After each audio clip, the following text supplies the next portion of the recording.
이 자리에도 은혜를 사모하면서 나오신 여러분들 모두를 환영합니다. 네. 함께 따라해 볼까요? 나는 순례자입니다. 나는 순례자입니다. 저는 지난 2015년 작년이죠. 9월 4일부터 10월 6일까지 33일 동안 스페인에 있는 산티아고 순례길을 걸었습니다. 이 길은 예수님의 12제자 중에 세베대의 아들 야고보가 복음을 전하기 위해 걸어갔던 곳, 그곳을 여러 사람들이 순례하면서 생겨난 길입니다. 지금 여러 갈래의 길이 있지만 제가 걸은 길은 지도에서 가장 위쪽 빨간색 화살표가 있는 곳입니다. 이 코스는 프랑스의 생장이라는 마을에서 스페인의 산티아고까지 가는 거리인데 총 800km 정도 됩니다. 여기서 100km 정도를 더 걸으면 900km죠. 더 걸어가면 대서양이 나옵니다. 그렇게 서쪽 끝까지 약 900km를 걸었습니다. 이 길 위에서 다양한 사람을 만나고 이야기를 나누는 과정에서 또 길 위에서 맞이하는 여러 상황 속에서 몇 가지 묵상을 할 수 있었는데 그중 일부를 오늘 나누려고 합니다. 여러분 보시다시피 저는 참 건장합니다. 건장한 체력 가지고 있고 잘 먹고요. 게다가 군에서 전역한 지 2달밖에 안 된 시점에, 그러니까 체력이 가장 좋을 때 순례길을 걸었습니다. 그러다 보니까 남들보다는 상대적으로 조금 덜 힘들게 걸었던 것 사실입니다. 길 위에는 누가 봐도 힘들어 보이는 사람들 꽤 있었습니다. 지금 왼쪽에 보이는 분, 저분은 연세가 70은 넘은 것 같아요. 저분이 한 걸음 한 걸음이 위태로워 보일 정도로 스틱 2개를 짚고 비틀비틀 걸어가는 것을 보았습니다. 이런 분들에 비해 오른쪽 제 모습을 보면은 전화를 하고 있죠. 여유가 있습니다. 여담이지만 저 사진은 신여성 전사와 통화하는 장면입니다. 통화 내용은 부평중부교회에서 사역자를 구합니다. 그 통화 덕분에 제가 지금 이 자리에 있습니다. 이 역사적인 사진을 함께 나눌 수 있어서 참 감사합니다. 여튼 남들보다 낫다고 하는 것이 전혀 힘들지 않다, 힘든 사람조차 만나지 않는다, 이런 말은 아니죠. 그럴 수가 없죠. 상대적으로 덜 힘들 수는 있습니다. 하지만 안 힘든 것은 아닙니다. 먼저는 낯선 땅에서 매일 초행길을 걸어야 합니다. 처음 가보는 길을 걸어야 해요. 당연히 가끔은 순례길을 알리는 표식, 화살표를 찾지 못해가지고 헤매기도 했고요. 때로는 아예 잘못된 길로 가기도 했습니다. 날씨도요. 항상 좋으면 다행인데 가끔씩은 비바람이 몰아치죠. 그럴 때가 있었습니다. 그래도 행군 좀 했다고 발에 물집은 않았어요. 하지만 무거운 짐을 메고 걷다 보면은 그 충격이 어디로 가요? 발로 가죠. 통증을 느끼면서 걷기도 했습니다. 위기도 있었어요. 저는 걸을 때 물을 거의 안 마십니다. 군대에서도 그랬고 지금도 그래요. 그래서 한 번은 무게를 좀 줄여보겠다, 그런 생각에 물병에 물을 담지 않고 그냥 간 적이 있어요. 그날따라 길을 잘못 들었어요. 중간에 마을로 들어가야 하는데 그대로 직진해 버렸어요. 가다 보니까 뭔가 이상해요. 뭔가 사람이 없어요. 근데 마침 농사 짓던 할아버지가 있길래 길을 묻는데 이 스페인 사람들이 너무 친절해요. 영어로 물어보니까 스페인어로 정말 친절하게 대답을 해주는데 이거를 너무 친절하게 말하니까 안 들을 수가 없어요. 다 듣고 무슨 말인지 모르지만 대충 가면 마을 나온다, 일단 가봐라, 그 말이 함정인 걸 몰랐습니다. 시간은 12시쯤, 해가 짓궂을 정도로 내리쬐는데 눈앞에 보이는 풍경은 사진에 보이는 것과 같은 밀밭 길입니다. 근데 밀이 없죠. 수확을 다 끝냈어요. 황량한 모습 그대로 드러낸 사막 같은 길입니다. 중간에 그늘도 없어요. 아저씨 말대로 중간에 마을이 나왔어요. 근데 숙소가 없더라고요. 그만 걷고 싶지만 멈출 수가 없어요. 그렇게 그날 19km를 더 걸었습니다. 이렇게 말하면 뭔지 잘 와닿지가 않죠. 교회에서 인천대학교 송도 캠퍼스까지 찍어보니까 딱 19km입니다. 대낮에 예상치 못한 걸음걸이 하다니까 안 그래도 더운 날씨가 더 덥게 느껴지기 시작합니다. 날이 더우니까 땀 많이 흘리고 목도 타들어가는데 그날따라 물 안 가지고 갔잖아요. 마실 게 없어요. 그러다가 오아시스를 발견합니다. 식수대. 왜 안 넘어가죠? 네, 유명한 식수대죠. 왼쪽은 와인이 나오고 오른쪽은 물이 나옵니다. 공짜입니다. 반가운 마음에 물을 벌컥벌컥 마시고 물병도 가득 채웠는데 이게 또 문제였습니다. 과도하게 체력을 소모한 상태에서 땀도 많이 흘렸는데 물을 잔뜩 마시니까 어떻게 돼요? 탈수 현상이 일어나죠. 이후 7km 정도를 굉장히 힘겹게 걸었습니다. 위기죠. 또 보통 순례자들은 아침 6시에 일어나서 7시 사이에 보통 준비하고 걷기 시작합니다. 우리나라와 달리 스페인의 아침이 상당히 어두워요. 가을에도 해가 8시는 돼야지, 8시 반은 되어야 뜹니다. 날씨가 맑을 때는 문제가 없는데 간혹 이렇게 안개가 짙은 날이 있죠. 이때는 12시나 돼야지 이 안개가 걷힙니다. 해가 떠도 눈앞에 풍경이 보이는 게 아니라 안개가 보이죠. 처음에는 안개가 짙게 끼니까 아, 오늘 참 난감하다. 길을 잃어버리겠다. 위기다. 그런데 막상 길을 걷다 보니 이 생각이 깨집니다. 안개가 끼니까 눈앞에 보이는 풍경은 보이지 않죠. 하지만 가야 할 길은 보입니다. 시선을 끌 만한 주위의 모든 것들이 안개에 가려지고 가야 할 길, 걸어가야 될 길만 보입니다. 보이는 것은 길밖에 없으니 뜻밖의 길을 잃을 염려가 없죠. 낮에는 구름 기둥으로 인도하시는 주님, 내가 생각했던 모습과는 조금 다른 구름 기둥이지만 내 생각을 초월해서 인도하시는 주님께 감사하는 순간이었습니다. 가만 보니까 위기라고 생각했던 그 순간에도 여전히 주님은 모든 여정의 동반자로 계셨습니다. 임마누엘 하나님이 함께 계셨습니다. 오늘 읽은 시편 말씀은 순례자의 노래라고 불리는 말씀이죠. 순례자로 길 위에 섰을 때 이 노래는 그 누구의 노래가 아닌 바로 저의 노래였습니다. 시편 저자가 고백합니다. 내가 산을 향하여 눈을 들리라. 나의 도움이 어디서 올까? 나의 도움은 천지를 지으신 여호와에게서로다. 산을 향하여 눈을 든다. 두 가지 의미가 있습니다. 첫 번째, 문자 그대로 산입니다. 시편의 저자는 시인이죠. 시인은 순례자입니다. 순례자는 평탄한 길만 다니지 않죠. 때로는 산을 넘기도 하고 때로는 돌밭과 같이 힘든 길을 걷기도 합니다. 또 순례길은 빠른 길이 아닙니다. 빨리 가려면 고속도로로 가야죠. 순례길은 굽이굽이 돌아가는 길입니다. 목적이 있는 길입니다. 그 순례자가 자신이 넘어야 할 산, 가야 할 길, 그 길을 바라봅니다. 막막하죠. 목적지가 보이는 게 아닙니다. 넘어야 할 산은 너무 높아요. 그나마도 험합니다. 산짐승들이 나타날지도 모르고 도적들을 만날 수도 있지요. 실제로 과거에 그런 도적대가 나타나기 때문에 기사들이 수행했던 구간이 있었습니다. 안전을 위해서라도 밤낮으로 걷고 또 걸어야 합니다. 그러니 순례자는 힘을 얻어야만 이 길을 걸을 수 있습니다. 힘이 어디로부터 오죠? 음식으로부터요? 아니요. 충분한 물로부터요? 아니요. 순례자의 도움은 바로 하나님께로부터 오는 겁니다. 안전은요? 안전도 하나님이 지켜주실 때 비로소 얻어지는 거죠. 두 번째, 고대인들에게 있어서 산은 곧 산당을 의미합니다. 하지만 이스라엘에게 있어서 이스라엘 신앙에서 산은 단순히 산당이 아니라 하나님을 예배하는 재단입니다.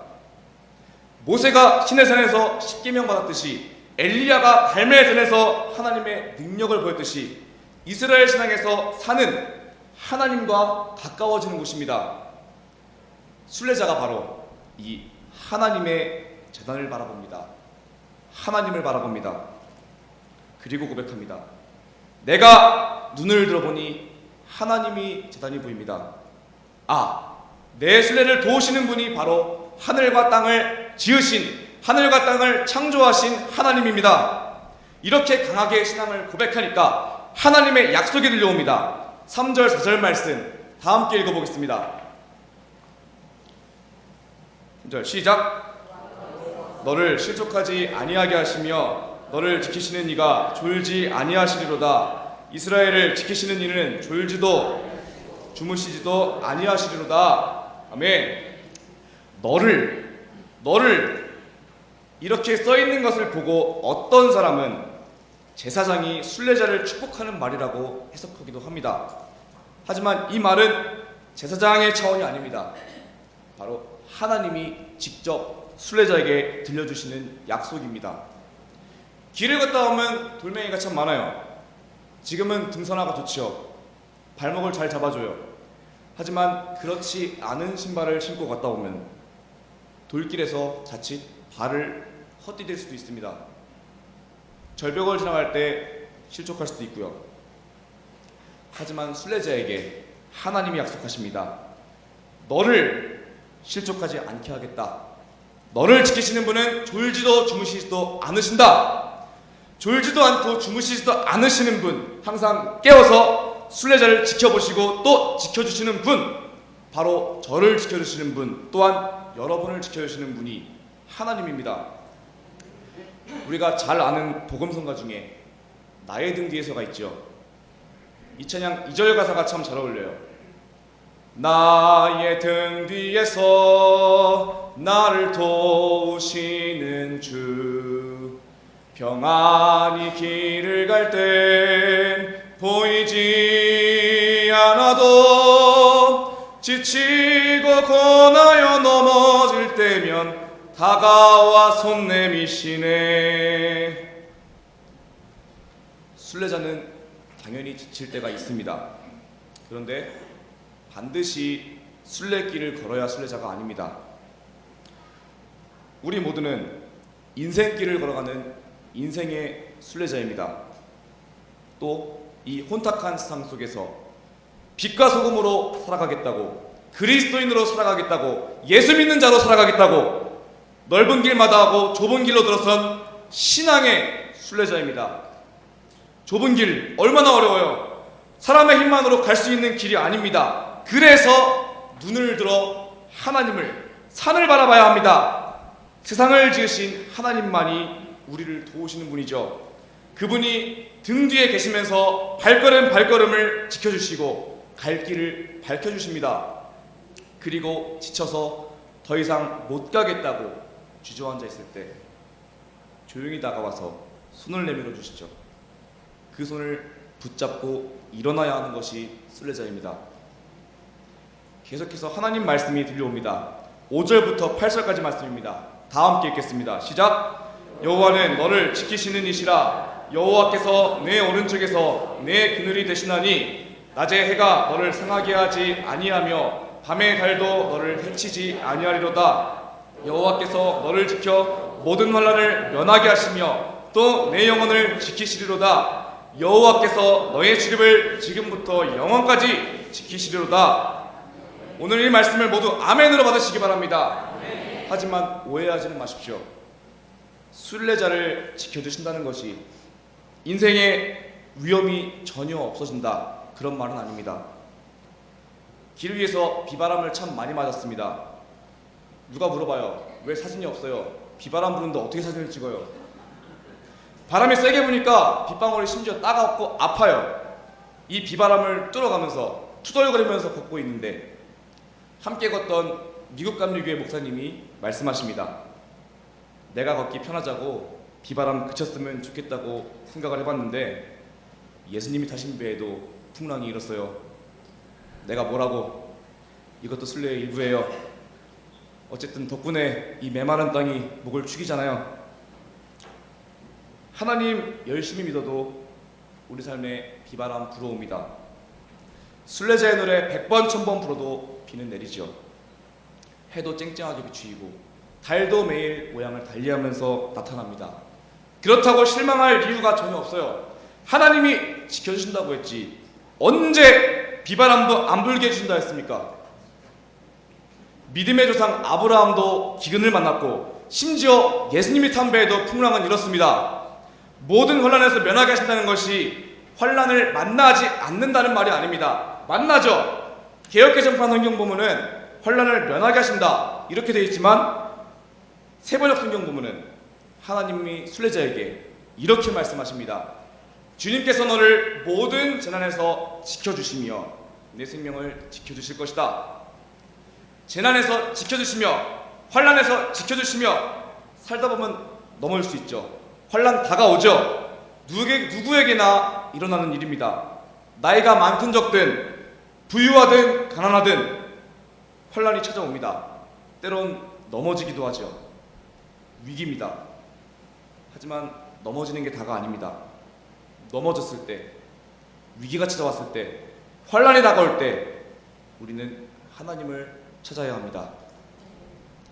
그런데 순례자에게 말씀하신 하나님은 여기서 한 발 더 나아가서 먼저 다가오시는 하나님입니다.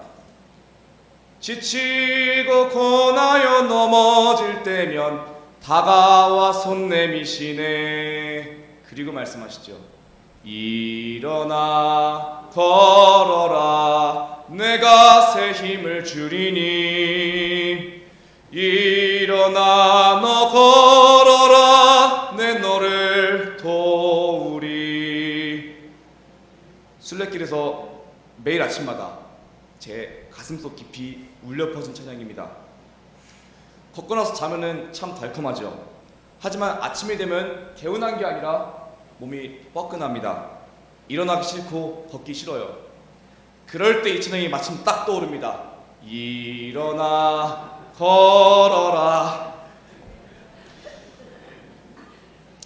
순례자의 신앙은요, 넘어져도 다시 일어나는 신앙입니다. 순례자의 노래는 평탄한 왕의 대로를 갈망하는 1차원적인 시가 아닙니다. 인생길 가운데 다가오는 시련 다 인정하면서 그럴지라도 하나님으로부터 다시 일어날 새 힘을 얻을 수 있다. 그러한 신앙 고백이면서 하나님의 약속 자체입니다. 이 위대한 약속은 모세에게만, 여호수아에게만, 목사님에게만 주어지는 게 아니라 바로 오늘 우리에게도 효험이 있는 약속입니다. 그 증거가 바로 예수 그리스도입니다. 우리 인생길을 위해서, 신앙의 여정을 위해서, 우리의 순례 여정을 완주할 수 있도록 우리의 모든 죄를 용서해 주신 분, 우리의 모든 문제를 해결해 주신 분, 가장 큰 문제, 죄의 문제를 해결해 주신 분, 온 세상을 구원하시기 위해서 자기 몸까지도 십자가에 던지신 하나님입니다. 십자가가 있기에 우리는 신앙의 순례자로서 그 여정을 은혜로 걸어갈 수가 있습니다. 이 하나님을 믿고 신뢰한다면 순례자의 노래를 통해 말씀하시는 하나님의 약속 또한 믿고 의지하시기 바랍니다. 혹여 넘어지더라도 다시 일어날 새 힘을 하나님으로부터 공급받으시기 바랍니다. 인생길을 걷는 인생의 순례자 여러분, 그리고 신앙의 좁은 길을 걷는 신앙의 순례자 여러분, 함께 이 순례자의 노래를 부르면서 인생길의 여정, 신앙의 여정을 완주해 나가는 저와 여러분이 되었으면 좋겠습니다. 이러한 결단을 담아서 하나님은 너를 지키시는 자, 순례자의 노래지요. 함께 찬양하겠습니다.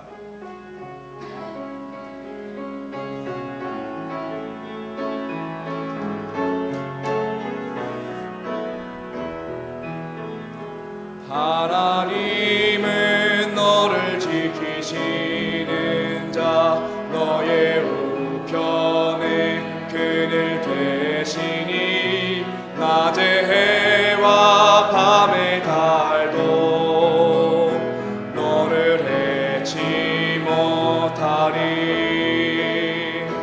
하나님은 너를 지키시는 자, 너의 환난을 면케 하시니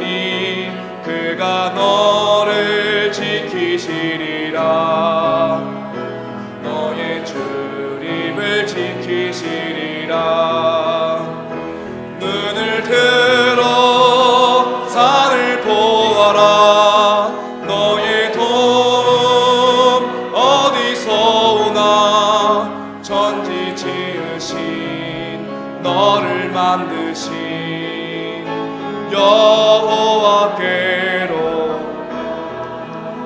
한 번 더 부르실 텐데요, 기억할 것은 이 찬양은 너를 위하여 있다고 누구를 축복하는 찬양이 아닙니다. 하나님께서 너에게, 나에게 불러주시는 약속입니다. 그 약속을 의지하시면서 다시 한번 찬양하겠습니다. 하나님은 너를 지키시는 자, 너의 우편에 그늘 되시니 낮의 해와 밤의 달도 너를 해치 못하리. 하나님은 너를 지키시는 자, 너의 환난을 면케하시니 그가 너를 지키시리라. 너의 출입을 지키시리라. 눈을 들어 산을 보아라. 너의 돈 어디서 오나. 천지 지으신 너를 만드신 눈을 들어 주를 보아라. 눈을 들 주를 보아라. 주를 보아라. 너의 돈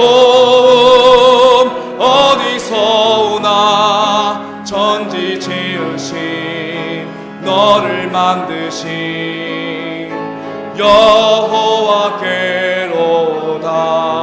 여호와께로다.